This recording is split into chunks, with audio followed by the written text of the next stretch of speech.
നമസ്കാരം. മലയാളി വാർത്ത ഇൻസൈഡിലേക്ക് സ്വാഗതം. അമേരിക്കയും ഇസ്രയേലും സംയുക്തമായി ഇറാനെതിരെ ആരംഭിച്ച സൈനിക നീക്കങ്ങൾ 5 മാസം പിന്നിടുമ്പോൾ യുദ്ധം മറ്റൊരു തലത്തിലേക്ക് കടന്നിരിക്കുകയാണ്. ഫെബ്രുവരി 28-ന് ആരംഭിച്ച ഈ യുദ്ധം ഇറാന്റെ ആണവ കേന്ദ്രങ്ങളെയും സൈനിക ശേഷിയെയും തകർക്കാൻ ലക്ഷ്യമിട്ടുള്ളതായിരുന്നു. എന്നാൽ ഹ്രസ്വകാലം കൊണ്ട് അവസാനിക്കുമെന്ന് കരുതിയ ഈ പോരാട്ടം ഇപ്പോൾ ഒരു തന്ത്രപരമായ സ്തംഭനാവസ്ഥയിൽ എത്തി നിൽക്കുകയാണ്. എങ്കിലും ഇടയ്ക്കിടെ മിസൈൽ ആക്രമണങ്ങളും ഹോർമുസിൽ പിടിവലിയും നടക്കുന്നുമുണ്ട്.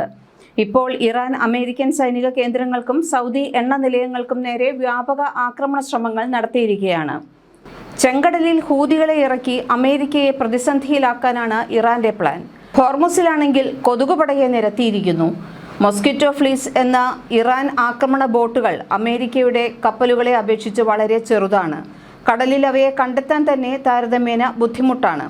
ഹോർമൂസ് കടലിടുക്കിൽ മിന്നലാക്രമണങ്ങൾ നടത്താനും വലിയ കപ്പലുകളെ കൂട്ടമായി വളഞ്ഞുനിന്ന് പ്രതിരോധത്തിലാക്കാനും ഇവയാണ് ഉപയോഗിക്കുന്നത്. ഒന്നിച്ചു വളഞ്ഞുനിന്ന് വലിയ കപ്പലുകളെയും പടക്കപ്പലുകളെയും പോലും ആക്രമിക്കുന്ന രീതിയാണ് കൊതുകുപടയ്ക്കുള്ളത്. വലിയ യുദ്ധക്കപ്പലുകളെ അപേക്ഷിച്ച് നിർമ്മാണ ചെലവ് വളരെ കുറവെങ്കിലും വലിയ നാശനഷ്ടങ്ങൾ ഉണ്ടാക്കാൻ ഈ കൊതുകുകൾക്ക് സാധിക്കും. ഹോർമുസ് കടലിടുക്കിലെ കപ്പൽ ഗതാഗതത്തെ നിയന്ത്രിക്കാനും ഭീഷണിപ്പെടുത്താനും ഇറാൻ ഈ സംവിധാനം ഉപയോഗിക്കുകയാണ്. ഇതുവഴി കടൽ യുദ്ധം ആളിക്കത്തിക്കാൻ ഇറാൻ ഉദ്ദേശിക്കുന്നു. എന്നാൽ ട്രംപ് ഇപ്പോൾ സമവായത്തിന്റെ പാതയിലാണ്. ഇലക്ഷന് മുമ്പ് എങ്ങനെയെങ്കിലും യുദ്ധം അവസാനിപ്പിക്കാനുള്ള തന്ത്രപ്പാടാണ് ട്രംപിനുള്ളത്. അല്ലെങ്കിൽ തന്റെ കാര്യം പരുങ്ങലിലാകുമെന്ന് ട്രംപിനും നല്ല ബോധ്യമുണ്ട്.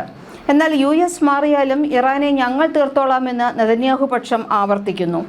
ലോകത്തെ വീണ്ടും ആശങ്കയിലാഴ്ത്തുന്ന സംഭവവികാസങ്ങളാണ് ഇന്ന് പുലർച്ചെ മധ്യപൂർവേഷ്യയിൽ അരങ്ങേറിയത്. ഇറാൻ അമേരിക്കൻ സൈനിക കേന്ദ്രങ്ങളെ ലക്ഷ്യമിട്ട് മിസൈൽ ആക്രമണത്തിന് ശ്രമിച്ചു. എന്നാൽ അമേരിക്കയുടെ അത്യാധുനിക മിസൈൽ പ്രതിരോധ സംവിധാനം ആ ആക്രമണം തടഞ്ഞുവെന്നാണ് അമേരിക്കൻ സൈനിക വൃത്തങ്ങൾ അറിയിക്കുന്നത്. ചില റിപ്പോർട്ടുകൾ പ്രകാരം ജോർദാനും തങ്ങളുടെ വ്യോമാതിർത്തിയിലേക്ക് വന്ന മിസൈലുകൾ തടഞ്ഞു. ഇതോടെ മധ്യപൂർവേഷ്യയിൽ മണിക്കൂറുകൾക്കുള്ളിൽ അതീവ സംഘർഷാവസ്ഥ രൂപപ്പെട്ടു. അമേരിക്ക ആക്രമണങ്ങൾ താൽക്കാലികമായി നിർത്തിവെച്ച് നയപരമായ ചർച്ചകൾക്ക് ശ്രമിക്കുന്നതിനിടയിലാണ് ഈ അപ്രതീക്ഷിത ആക്രമണം ഉണ്ടായത്. മധ്യപടിഞ്ഞാറൻ ഇറാനിൽ നിന്ന് വിക്ഷേപിച്ച മുഴുവൻ മിസൈലുകളും US പാട്രിയറ്റ് ബാറ്ററികളും ജോർദാൻ വ്യോമ പ്രതിരോധ സംവിധാനങ്ങളും ചേർന്ന് വിജയകരമായി തടഞ്ഞതായി US സെൻട്രൽ കമാൻഡ് അറിയിച്ചു.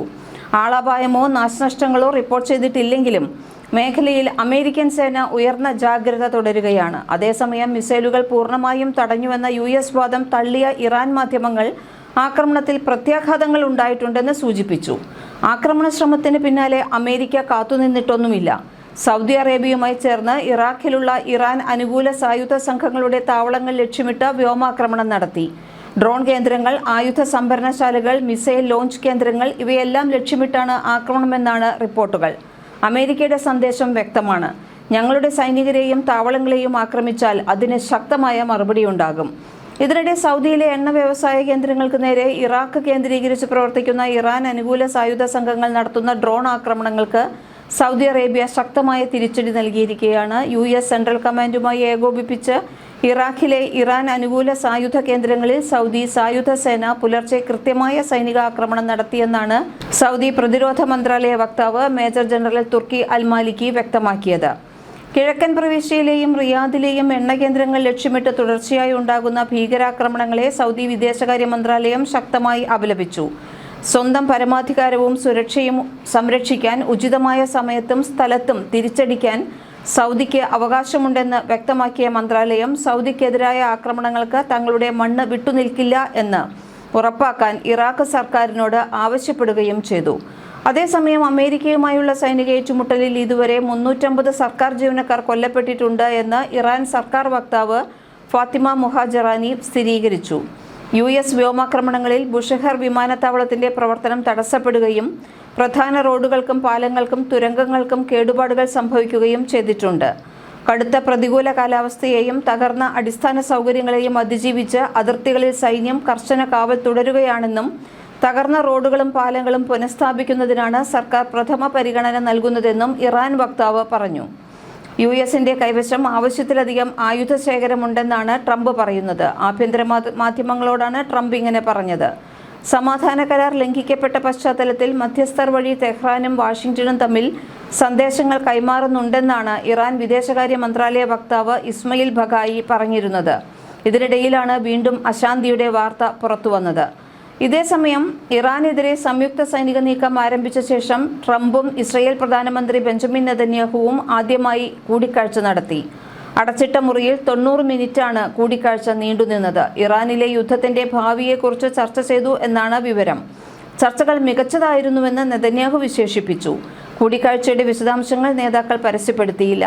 ഇറാന് ആണവായുധങ്ങൾ ഇല്ലെന്ന് ഉറപ്പാക്കുക എന്ന പൊതു ലക്ഷ്യത്തോടെയും ഒപ്പം മറ്റു ലക്ഷ്യങ്ങളെക്കുറിച്ചും സുഹൃത്തായ അമേരിക്കൻ പ്രസിഡന്റ് ഡൊണാൾഡ് ട്രംപുമായി ചർച്ച നടത്തി എന്നാണ് നെതന്യാഹു പറയുന്നത്. ഡൊണാൾഡ് ട്രംപുമായി നടത്തിയ സംഭാഷണങ്ങളിൽ ഏറ്റവും മികച്ച ഒന്നായിരുന്നു ഇതെന്നും നെതന്യാഹു വിശേഷിപ്പിച്ചു. ഇറാൻ യുദ്ധത്തിന്റെ ഭാവിയെക്കുറിച്ച് ഇരു നേതാക്കളും തമ്മിൽ അഭിപ്രായ വ്യത്യാസങ്ങൾ ഉണ്ടായിരുന്നു. ഇറാന്റെ ആണവ പദ്ധതിയുമായി ബന്ധമുള്ള സ്ഥലങ്ങളെക്കുറിച്ച് ഇസ്രയേൽ ഇന്റലിജൻസ് ശേഖരിച്ച വിവരങ്ങളുടെ അടിസ്ഥാനത്തിൽ ചർച്ച ചെയ്യാൻ നെതന്യാഹു തയ്യാറെടുക്കുന്നു എന്ന റിപ്പോർട്ടുകളെ ചർച്ചയ്ക്ക് മുമ്പ് ട്രംപ് പരസ്യമായി വിമർശിച്ചിരുന്നു. ഇറാൻ വിഷയത്തിൽ രണ്ടു നേതാക്കൾക്കും ഇടയിൽ ചില വ്യത്യാസങ്ങളുണ്ടെന്നും ട്രംപ് തിങ്കളാഴ്ച സമ്മതിച്ചിരുന്നു. നവംബറിലെ ഇടക്കാല തെരഞ്ഞെടുപ്പിന് മുൻപ് ഇറാനുമായുള്ള സംഘർഷം അവസാനിപ്പിക്കാനാണ് ട്രംപ് ശ്രമിക്കുന്നത്. ഇറാനെ കൂടാതെ ഗാസ, ലെബനൻ, പശ്ചിമേഷ്യൻ നയതന്ത്രം ഇവയൊക്കെ ഇരു നേതാക്കളുടെയും ചർച്ചകളിൽ വിഷയങ്ങളായി എന്ന് റിപ്പോർട്ടുകൾ സൂചിപ്പിക്കുന്നു. അമേരിക്കൻ പ്രസിഡന്റ് ഡൊണാൾഡ് ട്രംപും ഇസ്രയേൽ പ്രധാനമന്ത്രി ബെഞ്ചമിൻ നെതന്യാഹുവും തമ്മിലുള്ള ബന്ധത്തിൽ പ്രകടമായ വിള്ളലുകൾ തെളിയുന്നു എന്ന റിപ്പോർട്ടുകൾ വരുന്നുണ്ട്. മുൻകാല സന്ദർശനങ്ങളിൽ ലഭിച്ചിരുന്ന ഊഷ്മളമായ സ്വീകരണത്തിൽ നിന്നും വലിയ മാറ്റത്തോടെയായിരുന്നു ഇത്തവണ നെതന്യാഹു വാഷിംഗ്ടണിൽ എത്തിയത്. ഫെബ്രുവരി 28-ന് ഇറാനെതിരെ ആരംഭിച്ച സംയുക്ത സൈനിക നടപടികൾക്ക് ശേഷം ഇരു നേതാക്കളും തമ്മിൽ നടത്തുന്ന ആദ്യ കൂടിക്കാഴ്ചയാണ് ഇത്. കൂടിക്കാഴ്ചയ്ക്കായി നെതന്യാഹു വാഷിംഗ്ടണിൽ എത്തിയപ്പോൾ അന്തരീക്ഷം ഏറെ തണുപ്പൻ അവസ്ഥയിലായിരുന്നു. ട്രംപ് വീണ്ടും അധികാരത്തിലെത്തിയ ശേഷം നെതന്യാഹു നടത്തുന്ന 7ാമത്തെ അമേരിക്കൻ സന്ദർശനമാണ് ഇതെങ്കിലും ഇരു നേതാക്കളും തമ്മിലുള്ള ബന്ധം മുൻപെങ്കുമില്ലാത്ത വിധം സങ്കീർണമായതായാണ് പുറത്തുവരുന്ന റിപ്പോർട്ടുകൾ സൂചിപ്പിക്കുന്നത്.